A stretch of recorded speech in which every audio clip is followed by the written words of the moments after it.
Has your partner ever wanted to date someone else at the same time? I'm 23 and thought I knew what love looked like until my phone rang. Hey babe, I need to talk to you about something important. What's up? I held one of his t-shirts against my chest. He told me he met someone. Her name was Rachel. They'd been talking for a few weeks. He really liked her. What do you mean you met someone? The shirt dropped to the floor. I froze for a second. My brain tried to process what he was saying. He'd been talking to another woman for weeks, while kissing me goodnight, while making plans with me. Her name is Rachel. We've been talking for a few weeks. I really like her. I sat down on the bed hard. The pile of clean clothes scattered everywhere. His socks mixed with my jeans. Everything suddenly felt wrong. 2 years of our relationship suddenly felt fragile. Mason, what are you saying exactly? I want to date her, but I don't want to break up with you. My brain stopped working for a second. I stared at our photos on the dresser. Us at the beach last summer. Us at his sister's wedding. Us looking happy and stupid and in love. All those moments now felt like lies. You want to what? He said he wanted to date both of us. At the same time. The words hit like cold water. I stood up fast. The room started spinning a little. This couldn't be real. That's called cheating, Mason. No, it's not. I'm being honest with you. I'm telling you everything up front. I started pacing. Our tiny bedroom felt smaller by the second. The walls pressed in. The photos mocked me from their frames. He was talking like this was normal. Like this was reasonable. This is insane. You can't just decide to date someone else while we're together. He said people do it all the time. It's called ethical non-monogamy. Big words that sounded like excuses. Words that made betrayal sound sophisticated. I never agreed to that. We never talked about that. I realized this was really happening. He wasn't joking. He wasn't testing me. He'd thought about this for weeks, planned it, prepared his arguments. So what happens if I say no? Silence. Long enough that I knew the answer. Long enough to understand the real choice he was giving me. Then I guess we need to figure out what that means for us. There it was.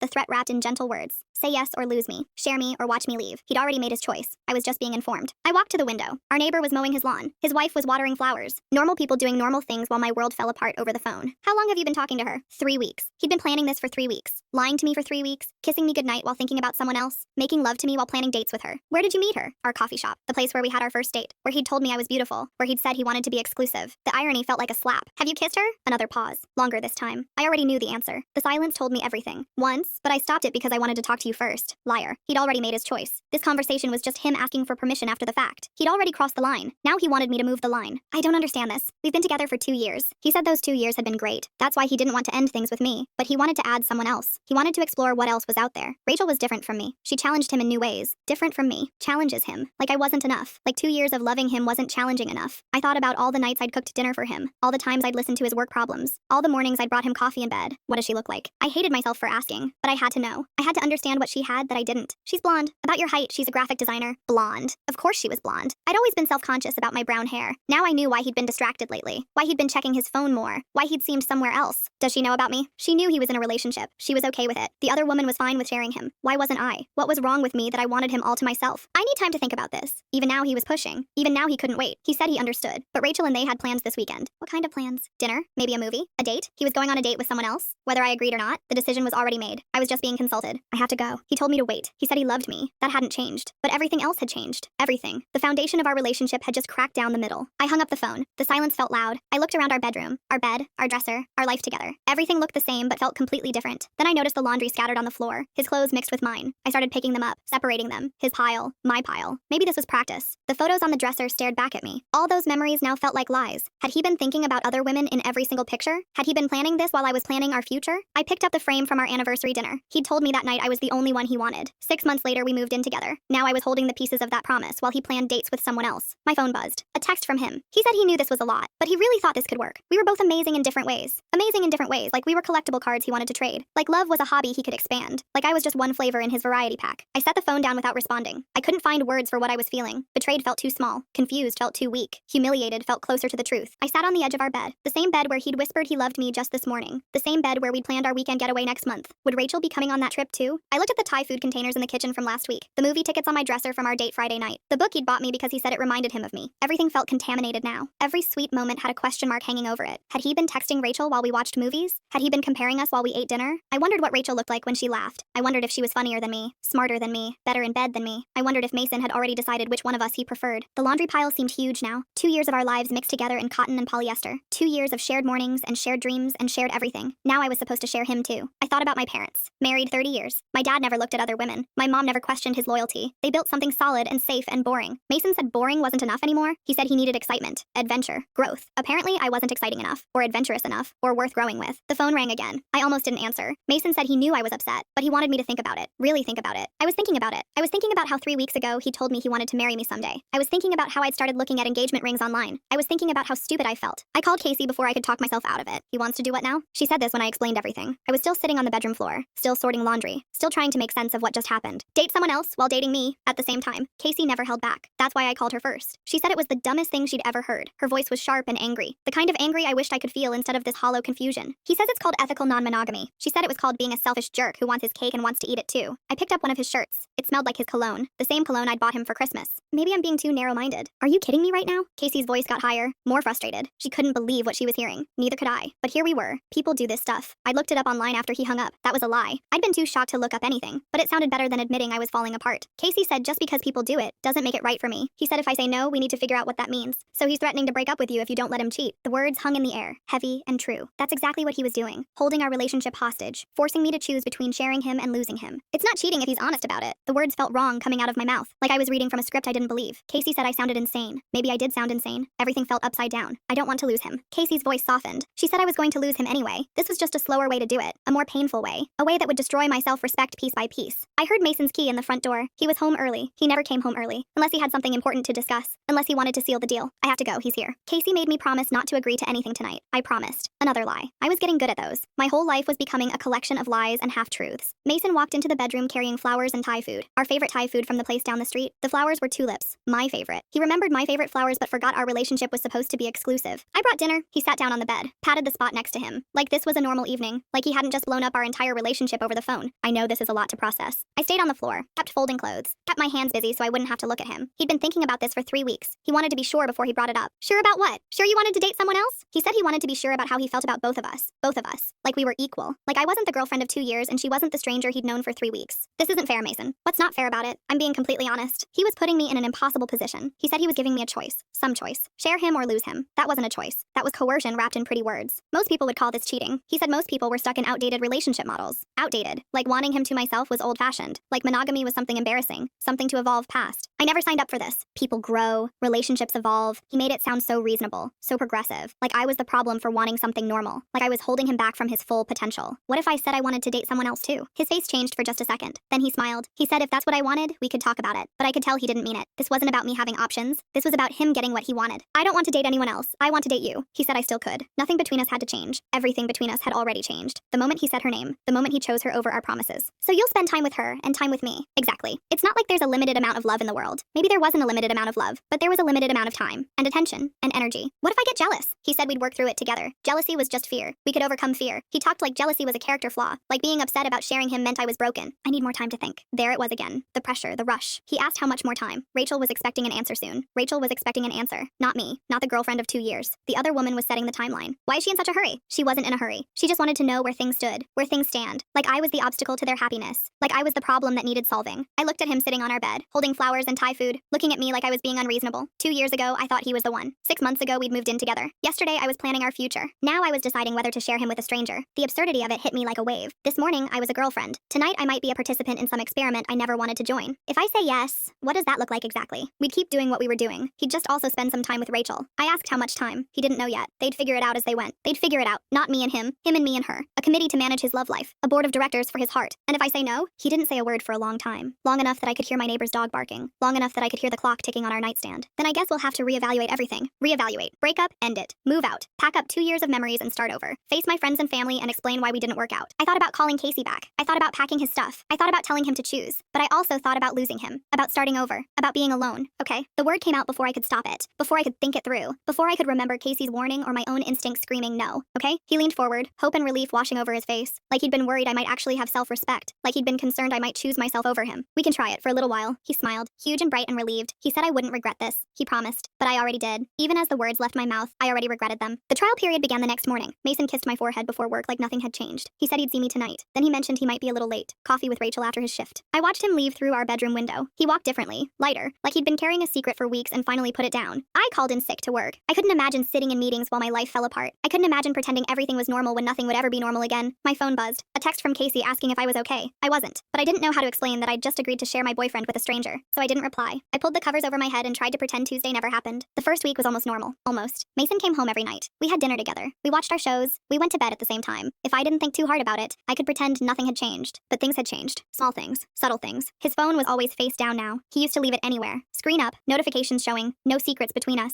Now it lived face down on the nightstand like it was hiding something. He smiled at his phone differently too. Not the quick check for work emails or the scroll through social media. These smiles were private, personal, the kind of smile I used to think was just for me. Who's texting you? I asked one night. He said it was just work stuff. But work stuff didn't make him smile like that. Work stuff didn't make him type back immediately. Work stuff didn't make him take his phone to the bathroom. The second week was when the real changes started. Mason had his first official date with Rachel on Friday night. He told me about it Thursday morning over coffee, like he was telling me about a dentist appointment. Casual, matter of fact. Where are you taking her? I asked. Tony's Italian. Our restaurant. The place where we'd had our first anniversary dinner. The place where he'd told me he loved me. The place I'd suggested for his birthday last month. That's our place, Mason. He said it was just a restaurant. Good food, nice atmosphere. Rachel would like it. He didn't understand why I was upset. But I was upset. More than upset. I was watching him take our memories and give them to someone else. I was watching him rewrite our story with a different leading lady. He came home that night around midnight. I pretended to be asleep. He brushed his teeth quietly, slid into bed carefully, but he smelled different, like perfume that wasn't mine. How was dinner? I whispered. Great, he said. Rachel was funny, smart, easy to talk to. She'd loved the restaurant. She wanted to go back sometime. She wanted to go back to our place, to make her own memories where ours used to be. The third week was when I started seeing the social media posts. Mason tagged Rachel in a photo at the coffee shop, the same coffee shop where we'd met, where we'd had our first date. The caption said, "Great conversation with an amazing person." I'd never gotten a post like that. In 2 years of dating, Mason had posted maybe 3 photos of us together. Always group shots, always with other people. Never just us. Never with captions about how amazing I was. But here was Rachel, front and center, smiling at the camera like she belonged there. The comments started immediately. Friends asking who she was, coworkers wanting details. His sister even commented with heart eyes emojis. I wanted to comment too. I wanted to remind everyone that Mason had a girlfriend, that I existed, that I'd been here first. But what would I say? Hey everyone, meet the woman my boyfriend is dating while he's dating me. Just so you know, I agreed to this. I said nothing. I liked the post and hated myself for it. The fourth week was when I met her. I was at our coffee shop, the same coffee shop where Mason had met Rachel, the same coffee shop where he now took her for dates. I wasn't stalking them. I was just getting coffee. It was a coincidence. Except it wasn't a coincidence. I'd been coming here every day for a week, hoping to see her, needing to understand what Mason saw that I couldn't give him. She was exactly what he'd described. Blonde hair, about my height, pretty in an effortless way. She was reading a book and drinking an iced coffee. She looked normal, harmless, like someone I might be friends with in a different universe. Are you Rachel? I asked. She looked up, confused. Then recognition crossed her face. She knew who I was. Mason had described me too. You're Mason's girlfriend, she said. Not other girlfriend. Just girlfriend. Like I was the primary and she was the addition. But it didn't feel that way anymore. I wanted to meet you, I said. She smiled, warm and genuine. She said she wanted to meet me too. Mason talked about me all the time. Good things. Sweet things. How are you handling all this? She asked. The question caught me off guard. I'd expected her to be cold, competitive, threatened by my existence. Instead, she seemed concerned, like she actually cared how I felt. It's an adjustment, I said. She nodded, said it was weird for her too. She'd never done anything like this before, but Mason made it sound so normal, so healthy, so evolved. He's really happy, she said. I knew she meant it as reassurance. Mason was happy, so this was working, but all I heard was confirmation of my worst fear. He was happier with her than he'd been with just me. Do you think this will work long term? I asked. She shrugged, said she was taking it day by day, seeing how things developed. She wasn't looking to complicate anyone's life, but she was complicating my life, just by existing, just by being the person Mason wanted when I wasn't enough. I should go, I said. She said it was nice to meet me. She hoped we could all hang out sometime, like friends, like this was normal. I walked home in a daze. I'd wanted to hate her. I'd wanted to find flaws, reasons why Mason's choice didn't make sense. Instead, I'd found someone likable, someone normal, someone who seemed genuinely nice, which somehow made everything worse. I brought up my concerns that night over dinner. I'm not comfortable with you taking Rachel to our restaurant, I said. Mason looked confused. He said Tony's wasn't our restaurant. We'd been there a few times, but we didn't own it. It's where you told me you loved me, and now it's where I had a nice dinner with Rachel. I can have good memories in the same place with different people. Different people. Like I was just another person. Like our memories weren't special anymore. It feels like you're replacing our experiences with new ones. He said I was being dramatic. He wasn't replacing anything. He was adding to his life. There was a difference. What about the social media posts? You never post about me like that. Like what? Like she mattered. Like he was proud to be seen with her. Like she was worth showing off to the world. You called her amazing. You tagged her. Everyone's asking questions. He said people could ask all the questions they wanted. He wasn't hiding anything. That was the point of being honest. But it's embarrassing for me. Why? Because people know I'm dating someone else? I thought we agreed this was okay. I'd agreed to him dating someone else. I hadn't agreed to being publicly humiliated. I hadn't agreed to watching our friends comment hard eyes on photos of him with another woman. I met Rachel today, I said. His face changed, just for a second. Then he smiled. What did you think? She's nice. She is nice. That's why I like her. He said it like it was obvious. Like of course he'd pick someone nice. Like I should be happy for him. She said you talk about me. I do talk about you. You're important to me. What do you tell her? Good things. True things. I tell her you're smart and funny and that I love you. Do you tell her you love her too? The question hung between us, heavy and loaded. The answer I was afraid to hear. Not yet, but I might someday. Not yet, but he might. He was already planning to love her. Already imagining a future where his heart was split between two people. How is that fair to me? How is it unfair? Love isn't a finite resource. Me loving Rachel doesn't mean I love you less. But it felt like he loved me less. It felt like every moment with her was a moment stolen from us. Every smile for her was a smile that used to be mine. I think you're spending more time with her than with me. That's not true. You see her 3 times a week. We live together, but you're always on your phone or thinking about your next date with her. He said I was imagining things. He was the same person he'd always been. Nothing between us had changed. Everything has changed, Mason. Nothing has changed. You're just looking for problems that don't exist. I was looking for problems. I was the one creating issues where none existed. Like this whole situation was my fault for not adjusting better. Maybe you're jealous, he said. There it was. The word word I'd been dreading. Jealous. Like that explained everything. Like that made my feelings invalid. Of course I'm jealous. Jealousy is just fear. Fear that you're not enough, but you are enough. This isn't about you not being enough. Then what was it about? If I was enough, why did he need someone else? If our relationship was good, why did he need to add to it? Maybe you should try dating someone else too, he said. I don't want to date anyone else. Why not? You might enjoy it. You might discover things about yourself you didn't know. I might discover that I preferred monogamy. I might discover that I wasn't built for sharing. I might discover that this whole arrangement was slowly killing me. I want you to myself. That's selfish. Selfish. Wanting my boyfriend to myself was selfish. Wanting the relationship we'd agreed to was selfish. Wanting what we used to have was selfish. How is that selfish? You're asking me to limit myself because of your insecurity. My insecurity. Not his betrayal. Not his broken promises. My insecurity. Like this was a character flaw I needed to work on. I'm not insecure. I'm monogamous. Same thing, really. Same thing. Monogamy was just insecurity with a fancy name. Wanting exclusivity was just fear dressed up as preference. Most people are monogamous, Mason. Most people are afraid of growth. Most people are stuck in patterns that don't serve them. Patterns that don't serve them. Like our 2-year relationship was just a pattern. Like love and commitment were just habits I couldn't break. I think you should be grateful, he said. Grateful? You're part of something progressive. Something evolved. Most people don't get to experience this kind of emotional growth. Grateful. I should be grateful that my boyfriend wanted to date other people. I should be thankful for the opportunity to share him with strangers. You should feel lucky, he continued. Lucky. Lucky to be chosen for this experiment. Lucky to be included in his journey of self-discovery. Lucky to watch the man I loved fall for someone else. I don't feel lucky. That's because you're focusing on the negative. Try to see the positive. The positive. That he was happy, that he was growing, that he was becoming his authentic self, even if his authentic self didn't want just me anymore. What's positive about this for me? You get to explore your own capacity for love. You get to challenge your assumptions about relationships. You get to evolve. Evolve. Everyone had to evolve. Everyone had to grow. Everyone had to become more than they were. Everyone except me. I was supposed to stay the same. Accept the changes. Adapt to his growth without growing myself. Unless my growth looked exactly like his growth. Unless I wanted what he wanted. Unless I learned to share like he'd learned to take. I need time to think about all this, I said. Don't overthink it. Trust the process. Trust the process. Trust him. Trust that this would work out somehow. Trust that love could be divided without being diminished. But I didn't trust any of it. I didn't trust him. I didn't trust her. I didn't trust myself. I only trusted that nothing would ever be the same. The 5th week was when Mason stopped coming home for dinner. He'd text around 5 saying he was grabbing food with Rachel. Nothing planned, he'd say. Just spontaneous. Just going with the flow. But spontaneous happened 3 nights that week. Going with the flow meant I ate alone most evenings. Our routine of cooking together disappeared without discussion. We used to cook together every night, I said when he finally came home one Thursday. He said we could still cook together, just not every night. He needed variety. Space to explore other connections. Other connections. Like I was a habit he needed a break from. Friday night was our night. Had been for 2 years. Movie night, takeout, just us. Sacred time we'd protected even when work got crazy or friends wanted to hang out. Mason came home Friday with news. He and Rachel were going to see a concert. The band I'd introduced him to. The band whose album we'd listened to on repeat during our first month together. That's our band, I said. He said music belonged to everyone. Just because I'd shown him the band didn't mean I owned their songs. Rachel liked them too. When did you even tell her about them? It came up in conversation. Our conversation? Our memories. Now repackaged for someone else's entertainment. I spent Friday night alone, watching Netflix shows Mason would hate, eating ice cream for dinner, trying to remember what I used to do before him. Saturday mornings used to be ours too. Lazy mornings in bed, coffee and breakfast, planning our weekend, simple and sweet and routine. Now Mason's phone buzzed at 8 a.m. Rachel was awake. Good morning texts that made him smile before he was fully conscious. Good morning, I said. He mumbled something back but kept typing. More important conversations happening in his phone than in our bed. What are we doing today? I asked. He couldn't hang out today. Rachel wanted to check out that farmer's market downtown. The one I'd been asking him to visit for months. I've been wanting to go there. So go. We can all go together sometime. All go together. Like we were a unit now. A package deal. The girlfriend, the boyfriend, and the other woman. But I knew sometime meant never. I knew Mason's time with Rachel was separate from his time with me. I was getting the leftovers while she got the prime cuts. I went to the farmer's market alone that Saturday. I walked past couples holding hands and sharing samples. I bought vegetables I didn't need and flowers that would die in a week. On my way home I saw them. Mason and Rachel at a coffee stand, laughing about something. His hand on her lower back, the way he used to touch me in public. I ducked behind a fruit vendor and watched. They looked natural together. Easy. Like they'd been dating for months instead of weeks. Rachel said something that made Mason throw his head back and laugh. Real laughter. The kind I hadn't heard from him in a while. When had he stopped laughing like that with me? I drove home and cried in our driveway. Big, ugly tears that I couldn't explain to myself. I was supposed to be okay with this. I'd agreed to this. But I wasn't okay. I was disappearing piece by piece. Sunday dinner with my parents became an interrogation. How's Mason? My mom asked. Fine, I said, busy with work. The lies came easier now. When are we going to see him again? It's been weeks. Mason used to come to every family dinner. He'd help my dad with yard work and compliment my mom's cooking. Now he had other priorities. He's exploring new interests, I said. My dad raised an eyebrow but didn't push. My mom looked concerned. They knew something was wrong but I couldn't explain what. How do you tell your parents that your boyfriend is dating someone else? How do you admit you agreed to it? How do you explain that you're watching your relationship dissolve in real time? I made excuses and left early. Even family time felt contaminated now. Monday night, I needed to get out of our apartment. I couldn't sit there waiting for Mason to come home from another date. I couldn't pretend to read while he texted someone else. I drove to Murphy's Pub, a place Mason and I had never been. Neutral territory where every corner didn't hold a memory of us. The bar was half empty, just a few people watching sports and drinking beer. Normal people living normal lives with normal problems. I ordered a wine and sat in a corner booth. I pulled out my phone to call Casey but put it away. I was tired of complaining, tired of being the friend with the pathetic boyfriend story. Rough day? I looked up. The bartender was standing next to my table with a towel in his hands. He had kind eyes and an easy smile, the kind of face that invited honesty. Something like that, I said. He introduced himself as Xavier. He'd noticed I looked like I needed someone to talk to. No pressure, but the offer was there. I found myself telling him everything. Not the details, but the shape of it. The loneliness, the confusion, the feeling like I was losing myself. Xavier listened without judgment, asked questions that showed he was really hearing me, made comments that were funny without being mean. Sounds like you're not getting what you need, he said. Such a simple observation, but nobody had said it so clearly before. I wasn't getting what I needed. Basic things like attention and respect and priority. I don't know what I need anymore, I said. That's okay. Sometimes we have to lose ourselves before we can find ourselves. We talked until closing time. About everything and nothing. Books and movies and travel dreams. Normal conversation that didn't revolve around relationship drama. When Xavier walked me to my car, he asked if I'd come back sometime. I'd like that, I said. And I meant it. For the first time in weeks, I felt like myself again. I went back to Murphy's the next night, and the night after that. Xavier worked most evenings, and we talked during his breaks. He told me about his job managing the bar, his plan to open his own restaurant someday, his close relationship with his sister who lived across town. I told him about my work at the marketing firm, my love of hiking, my dream of traveling to Scotland, things I hadn't talked about in months, things that had nothing to do with Mason or Rachel or their relationship experiment. You light up when you talk about Scotland, Xavier said one night. Nobody had noticed what made me light up in a long time. Nobody had been paying attention to my dreams or my interests or my happiness. I've wanted to go since college, I said. What's stopping you? Mason was stopping me. Our lease was stopping me. Our shared life that wasn't really shared anymore was stopping me. But I didn't say that. I said maybe someday, when the timing was right. Xavier smiled. Said timing was never right. You had to make it right. I thought about that on the drive home. Making timing right instead of waiting for it. Taking action instead of accepting what was given to me. Mason was already asleep when I got home. He didn't ask where I'd been. Didn't notice I'd been gone. Didn't care that I was building a life outside of our relationship. I realized I was essentially single. Going out alone. Making friends alone. Planning a future alone. The only difference was I still had a boyfriend. Technically. On paper. When it was convenient for him. But I was learning what it felt like to be valued again. To be heard. To matter to someone. And it felt better than anything I'd felt in months. The social cost started at Leah's birthday party. I'd been dreading it for weeks. All our friends would be there. All the couples who knew Mason and me as a unit. All the questions I couldn't answer honestly. Mason said he'd come with me. Show up for an hour or two. Make an appearance. But the day of the party, Rachel had a crisis. Work drama that required his immediate attention and emotional support. He couldn't leave her alone when she was upset. So I go alone, I said. It's just one party. Leah will understand. But Leah didn't understand. She pulled me aside 20 minutes after I arrived. Where's Mason? You two haven't been out together in weeks. I gave her the work excuse. Busy season. Big project. All the lies I'd been practicing. That's weird, she said. I saw him at brunch yesterday with some blonde girl. My face must have given something away because Leah's expression changed. Concern mixed with curiosity. Is everything okay with you guys? I wanted to tell her the truth. I wanted to explain the whole complicated mess. But how do you tell your friend that your boyfriend is dating someone else and you said yes? We're working through some things, I said. The vague answer that meant everything and nothing. Leah nodded but didn't look satisfied. The party got worse from there. Other friends noticed Mason's absence, asked similar questions, made similar observations about us seeming distant lately. Tom, Leah's boyfriend, was more direct. Dude, what's up with Mason? He's been posting pictures with some other chick. I pretended I didn't know what he was talking about. Asked him to show me. Acted surprised by the photos I'd been studying for weeks. That's weird, I said. But Tom wasn't buying it. He looked at me like I was either stupid or lying. Maybe both. You know about this, he said. Know about what? Whatever this is, this other woman, this whole situation. The conversation was attracting attention. Other people were listening now, waiting for my response. Mason and I are fine, I said. The words felt hollow, even to me. If my girlfriend was posting pictures with some random dude, we wouldn't be fine, Tom said. Several people nodded. Agreement rippled through the group. The unspoken consensus that I was being disrespected. Every relationship is different, I said. Casey appeared at my elbow. She'd been watching from across the room. Can I talk to you, she said. We stepped outside. Casey didn't waste time with small talk. You look miserable. I'm fine. You're not fine. You haven't been fine since this whole thing started. She'd been watching me for weeks. Seeing the changes I thought I was hiding. The weight loss, the dark circles, the forced smiles. People are talking, she said. About what? About how you're letting Mason walk all over you? About how he's basically cheating in public while you smile and pretend it's normal. Letting him walk all over me. Like this was my choice. Like I was actively choosing humiliation. It's not cheating if I agreed to it, I said. Did you really agree or did you just not want to lose him? The question hit too close to home. I didn't answer. Everyone thinks you're either crazy or desperate, Casey said. Crazy or desperate. Those were my options in other people's minds. No third choice where I was making a rational decision about my relationship. I don't care what people think. Yes, you do, and you should, because they're right. We went back inside, but the damage was done. I could feel the stares, the whispered conversations, the mix of pity and judgment from people who used to respect me. Vanessa, a friend from college, cornered me by the bathroom. I have to ask, she said. Are you and Mason in some kind of open relationship situation? The directness caught me off guard. No dancing around the topic, no polite pretending. Why do you ask? Because he's all over social media with this Rachel person, and you're here alone. And it's weird. Weird. The best case scenario was that our relationship looked weird. We're exploring different relationship models, I said. The words sounded ridiculous coming out of my mouth. Clinical and pretentious. Like I was giving a presentation on alternative lifestyles. Different models, Vanessa repeated. Some people think monogamy is outdated. Do you think monogamy is outdated? No. I thought monogamy was safe and simple and honest. I thought promises should mean something. I thought love should be exclusive. But I couldn't say that without admitting this whole thing was Mason's idea. Without revealing that I was going along with something I didn't want. I'm learning to be more open-minded, I said. Vanessa looked skeptical. She'd known me for 5 years. She knew open-minded wasn't my default setting. If you say so, she said. But her tone suggested she didn't believe me. Another friend who thought I was lying to myself. The drive home was quiet. I replayed every conversation, every raised eyebrow, every moment of obvious discomfort. I was losing social credibility along with everything else. People who used to see me as smart and self-respecting now saw me as weak and delusional. Mason was waiting when I got home. He asked how the party was. I told him it was fine. Did people people ask about me? A few people? What did you tell them? That you were busy. He seemed satisfied with that answer, relieved that I was still protecting his image while mine crumbled. Rachel and I might go to that art festival next weekend, he said. The art festival I'd circled on our calendar months ago. Another plan hijacked for another woman. Sounds fun, I said. But it didn't sound fun. It sounded like the final confirmation that I was no longer the priority in my own relationship. I was the side character in someone else's love story, the supporting actress who helped the main characters look better by comparison, and everyone could see it but me. The 6th week was when Mason started sleeping at Rachel's place. Not every night, just when it got late, when it didn't make sense to drive home, when staying over felt more natural than leaving. I'll probably crash at Rachel's tonight became his regular text around 9 p.m. I'd sit in our apartment waiting for that message, dreading it but expecting it. Our bed felt huge and empty without him. How often are you planning to sleep there? I asked one morning. He said it wasn't planned. It just happened organically, when conversations ran late or when Rachel needed emotional support. Emotional support. Like I wasn't capable of providing that anymore. Like she was the one who got his comfort while I got his leftovers. Our bathroom started looking different too. His toothbrush disappeared for days at a time. His favorite shampoo migrated to wherever Rachel lived. Small pieces of his daily routine slowly relocated. Did you take your charger?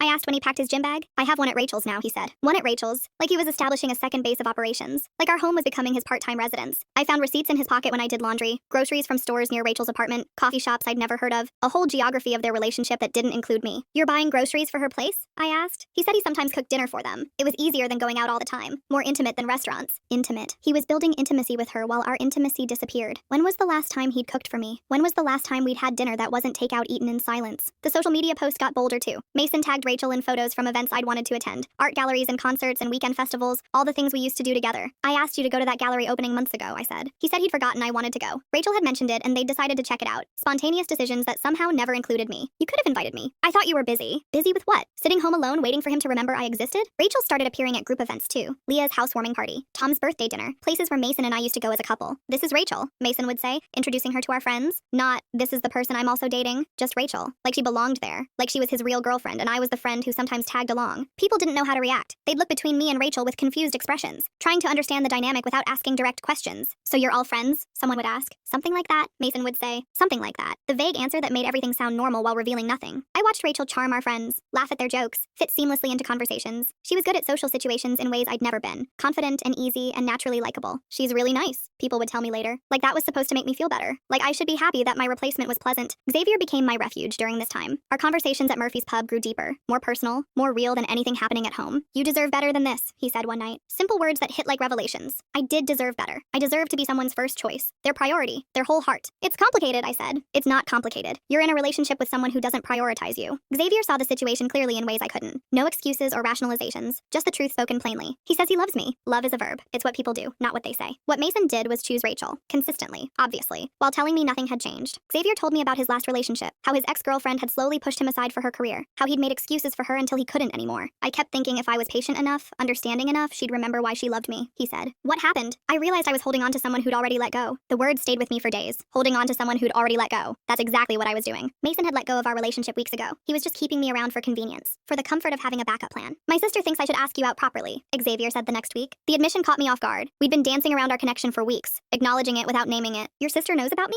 I talk about you, a lot. She says I light up when I mention you. Light up. The same thing he'd said about me talking about Scotland. We brought out the best in each other without trying. I'm still technically in a relationship, I said. Are you though? Really? The question I'd been avoiding for weeks. Was I in a relationship? Or was I just sharing space with someone who'd moved on? I don't know anymore. When you figure it out, I'll be here, Xavier said. The promise felt solid, real, unlike everything else in my life that felt shifting and uncertain. I drove home that night knowing something had to change. I couldn't keep living in limbo. Couldn't keep pretending this arrangement was working. Mason's car wasn't in our driveway. Another night at Rachel's. Another evening alone in the apartment we supposedly shared. I sat on our couch and looked around. The space felt temporary now, like a hotel room I was visiting instead of a home I'd built. Everything was exactly the same, but completely different, like me. The truth came out at the grocery store on a random Tuesday. I was buying ingredients for dinner, trying to cook something nice for the rare night Mason would be home, attempting to salvage some normalcy from the wreckage of our relationship. Hey, you're Mason's girlfriend, right? I turned around. A woman from Mason's gym stood behind me with a full cart. I'd met her once at a company party. Erin something, one of the trainers. Yeah, that's me. I thought so. I wasn't sure because I've seen Mason with a couple different women lately. My brain stopped processing for a second. A couple different women. Not just Rachel, not just me. Multiple women. What do you mean? Erin looked uncomfortable, like she'd said something wrong but wasn't sure what. I just meant, well, there's you. And that blonde woman, Rachel. And now Victoria from our Monday evening classes. Victoria. A third name I'd never heard before. A third woman Mason was apparently seeing. Victoria? Yeah, they've been leaving together after workouts. Going to dinner and stuff. I just assumed. I thought you guys had some kind of open thing going on. Open thing. Everyone could see what I'd been refusing to admit. Mason wasn't practicing ethical non-monogamy. He was just cheating with extra steps. How long has he been seeing Victoria? A few weeks maybe? They seem pretty close. A few weeks. He'd been seeing Victoria for weeks, while telling me how honest he was being, while claiming Rachel was his only other relationship. I'm sorry, Erin said. I didn't mean to. I thought you knew. I thanked her and finished shopping in a daze. My hands shook as I picked out vegetables. My mind raced through through every conversation with Mason, every time he'd claimed to be transparent. The drive home felt surreal, like I was watching someone else's life fall apart, someone else discovering their boyfriend was a liar. But it was my life, my boyfriend, my 2 years of being played for a fool. Mason was home when I arrived, sitting on our couch with his laptop, looking casual and innocent and completely normal. How was the store, he asked. Fine. I put the groceries away mechanically, trying to process what I'd learned, trying to figure out how to even begin this conversation. I ran into Aaron from your gym, I said. His typing stopped just for a second, then resumed. Oh yeah? How's she doing? Good. She mentioned seeing you with Victoria. Now the typing stopped completely. Mason's shoulders tensed. He closed the laptop and turned to face me. Victoria's just a friend. Aaron said you've been leaving the gym together, going to dinner. We're workout partners. Sometimes we grab food after training. Workout partners. Like Rachel was just a coffee friend. Like every woman in his life had some innocent explanation. How many people are you dating, Mason? I'm dating you and Rachel. That's it. What about Victoria? Victoria is not someone I'm dating. But his voice was different, too careful, too measured. The same tone he'd used when he first told me about Rachel. You're lying to me. I'm not lying. Victoria and I are friends. Friends who went to dinner. Friends who left the gym together. Friends whose existence he'd never mentioned in months of claiming complete honesty. I thought about every night he'd stayed at Rachel's. Every time he'd been unavailable. Every moment I'd trusted his explanations. How many of those nights had he been with Victoria? How many lies had I believed? This whole thing was never about honesty, I said. The words came out quiet, certain, like a fact I'd finally accepted. Of course it was about honesty. No, it was about you wanting permission to cheat. Mason stood up, walked toward me, tried to use his height and proximity to intimidate me into backing down. That's not fair. I've been completely transparent with you.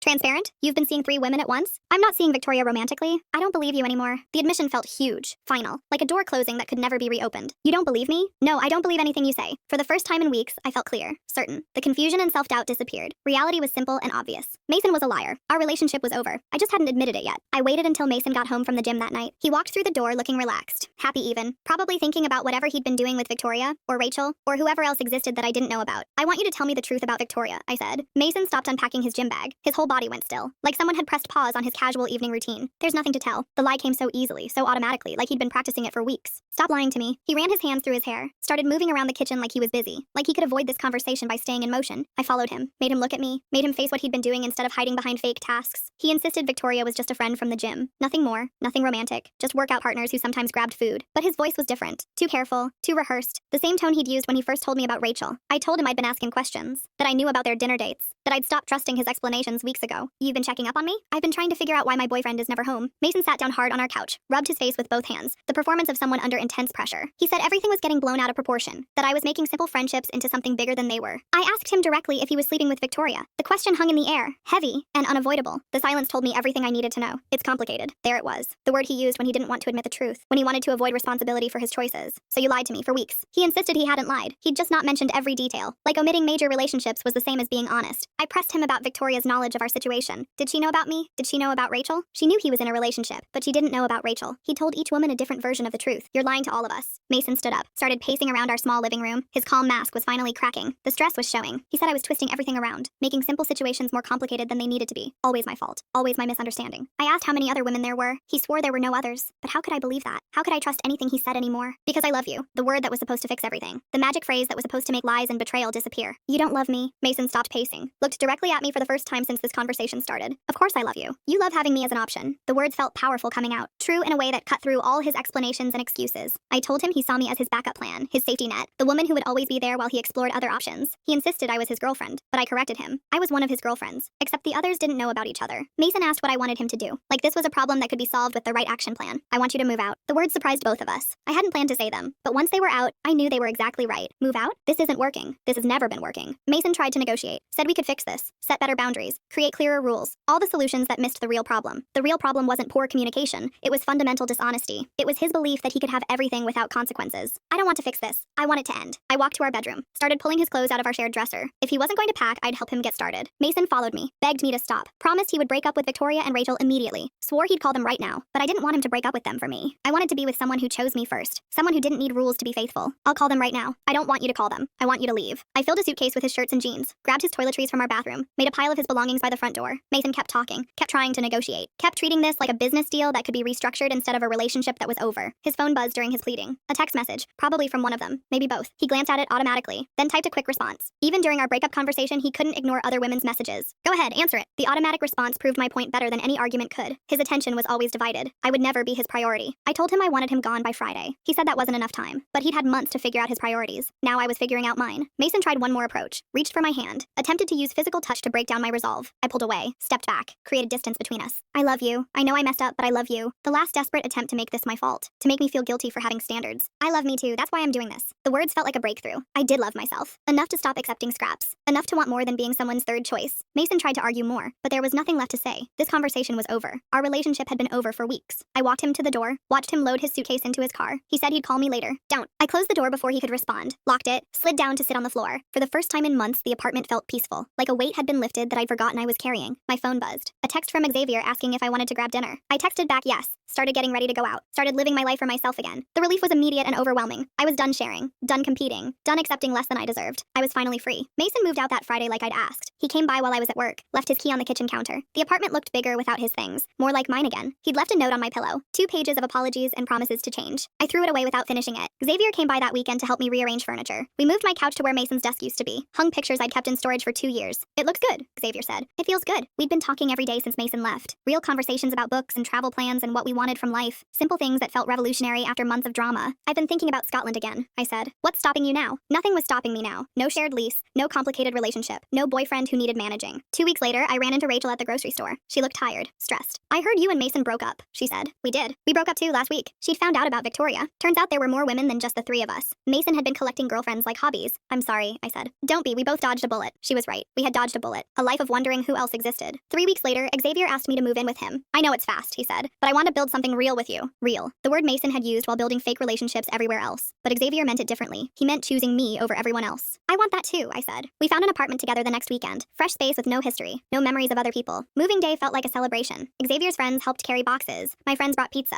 People who liked us together, who weren't confused by our relationship status. Mason texted me a month later, said he missed me, wanted to talk about getting back together. I didn't respond. There was nothing to discuss. I heard through friends that he was dating someone new, another woman who didn't know his history. I felt sorry for her, but not sorry enough to warn her. Xavier and I started planning our trip to Scotland. Real plans with dates and reservations, dreams becoming reality instead of staying wishes. The man who wanted many ended up with none. I found someone who only wanted me. Thanks for watching. Don't forget to subscribe, like, and drop your favorite part in the comments. See you in the next one.